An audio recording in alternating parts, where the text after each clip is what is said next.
মৃত্যু আসলে কি এবং তাকে কেমন দেখতে, আর মৃত্যুর উৎপত্তিই বা কিভাবে হয়েছিল? মহাভারতের একটি অধ্যায় থেকে এর বিবরণ পাওয়া যায়। নমস্কার বন্ধুরা, পৌরাণিক কথায় আপনাদের সবাইকে স্বাগত।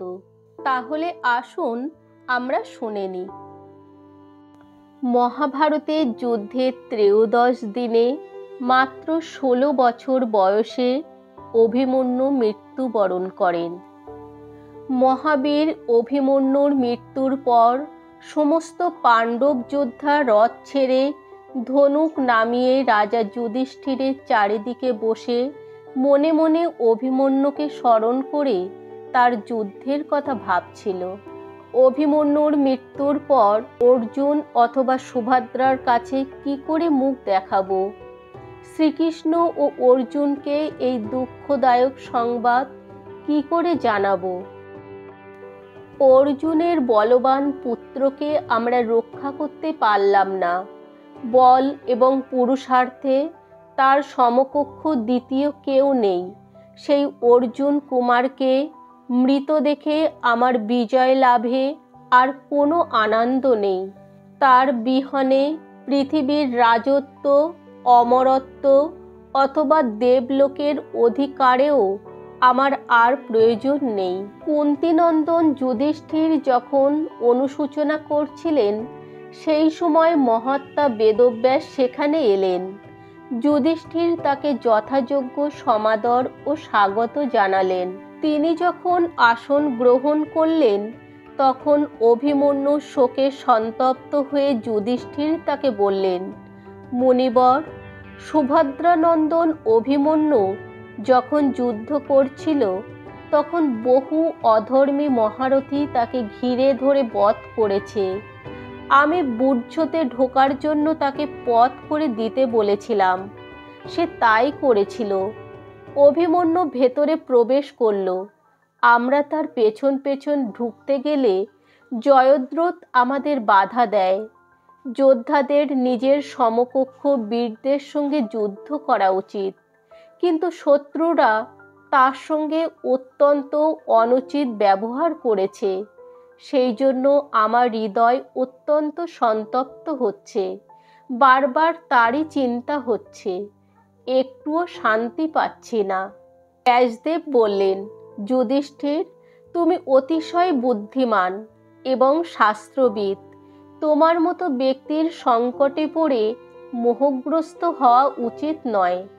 অভিমন্যু যুদ্ধে বহু বীরকে বধ করে অভিজ্ঞ মহারথীর ন্যায় পরাক্রম দেখিয়ে স্বর্গ গমন করেছে। ভারত, বিধাতার বিধানকে কেউই অমান্য করতে পারে না। মৃত্যু তো দেবতা, গন্ধর্ব এবং দানবদেরও প্রাণ হরণ করে, তাহলে মানুষের তো কথাই নেই। মৃত্যু কার হয়, কেন হয়? এই প্রশ্নের উত্তরে ব্যাসদেব বললেন, রাজন, জ্ঞানী ব্যক্তিরা এ বিষয়ে এক প্রাচীন ইতিহাসের দৃষ্টান্ত দিয়ে থাকেন। তা শুনলে তুমি স্নেহ বন্ধনের কারণে যে দুঃখ, তা থেকে মুক্ত হবে। আদিতে জগৎ সৃষ্টির সময় পিতামহ ব্রহ্মা যখন সমস্ত প্রজা সৃষ্টি করেন, তখন তার সংহার হতে না দেখে তিনি চিন্তাগ্রস্ত হলেন। চিন্তা করতে করতে যখন কিছুই ঠিক করতে পারলেন না, তখন তার ক্রোধ হলো। তার এই ক্রোধের ফলে আকাশে অগ্নি প্রকাশিত হলো এবং তা চতুর্দিকে ছড়িয়ে পড়ল। ভগবান ব্রহ্মা সেই অগ্নির দ্বারা পৃথিবী, আকাশ এবং সমস্ত চরাচর জগৎকে দহন করতে আরম্ভ করলেন। তা দেখে রুদ্র দেবতা ব্রহ্মার শরণ গ্রহণ করলেন। শঙ্কর এলে প্রজার মঙ্গলের জন্য ব্রহ্মা তাকে বললেন, পুত্র, তুমি নিজ ইচ্ছায় উৎপন্ন হয়েছ এবং আমার কাছ থেকে অবিষ্ট বস্তু লাভের যোগ্য। বলো, তোমার কি কামনা পূর্ণ করব? রুদ্র বললেন, প্রভু, আপনি নানা প্রকার প্রাণী সৃষ্টি করেছেন, কিন্তু তারা সকলেই আপনার ক্রোধাগ্নিতে দগ্ধ হয়ে যাচ্ছে। তাদের এই দশা দেখে আমার দয়া হচ্ছে। ভগবান, এবার আপনি ওদের উপর প্রসন্ন হন। ব্রহ্মা বললেন, পৃথিবী দেবী জগতের ভারে পীড়িত হচ্ছে, সেই আমাকে এই সংহারে প্রবৃত্ত করেছে। এই বিষয়ে বহু চিন্তা করেও যখন কোনো উপায় মনে এলো না, তখন আমার অত্যন্ত ক্রোধ হলো। রুদ্র বললেন, প্রভু, সংহার করার জন্য আপনি ক্রুদ্ধ হবেন না, প্রজার উপর প্রসন্ন হন। আপনার ক্রোধে উৎপন্ন এই অগ্নি পর্বত, বৃক্ষ, নদী, তৃণ, জলাশয় ইত্যাদি সমস্ত স্থাবর জঙ্গম রূপে জগতে জ্বালিয়ে দিচ্ছে।